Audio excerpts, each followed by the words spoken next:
বলো। আজকে প্রচন্ড গরম। আচ্ছা। মানে গরম অবস্থা একদম খারাপ হয়ে গেছে, কিন্তু আমাদের খাওয়ার যে মুখের স্বাদ সেটা আমরা ছাড়িনি এখনো।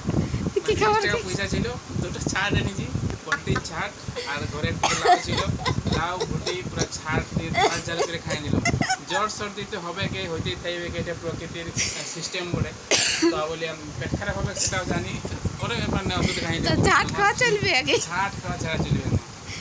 আর আবার এখন শ্রাবণ মাসে একটু দামটা কমেছিল, আজ বুধবার বটে, মানে অন্য আচ্ছা। বারগুলো পালি, কিন্তু আজ বুধবার বটে, তার জন্য ছাট পুরা খাই দিলাম। জ্বর সর্দি তো আছে তার সাথে, ওগুলা হবে কি, ওগুলা হতে থাকবে। তো ঝাট খাওয়াটা চলবে। হ্যাঁ, ছাট খাওয়া চলবে পুরা। আর আচ্ছা। রাখা আছে রাতের জন্য, মুড়ি দিয়ে খাবো। রাতে মুড়িতে ঝাট, হ্যাঁ। মুড়িতে ঝাট কে খায়? ও তুমি কি দিয়ে খাবে? হ্যাঁ, তুমি ঝাট খাবে? খাবে বাবা রে। আর এখন তাহলে কি দিয়ে ভাত খেলে? এখন মাংস পোলট্রি মাংস। এখন মাংস আর ছাট কখন তাহলে? রাতে মুড়ি দি। হালকা একটু সাইডে নিয়েছিলাম, ভাতের সাইডে। আচ্ছা, আর কি সবজি কি? আর আর কি ছিল?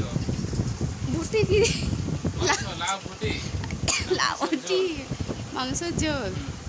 আচ্ছা, আর আজকে ছাট মুড়ি। এত গরমে পেট খারাপকে কোনো ভয় নাই, তা আমাদের প্রতিদিন মাংস খাওয়া চাই। তো চলো, মাংস তোমরা খেয়ে নাও, এত গরমে এখন পোলট্রির দাম কমে গেছে, আবার চলছে এখন প্রতিদিন পোলট্রি মাংস, ছাটটা তার সঙ্গে।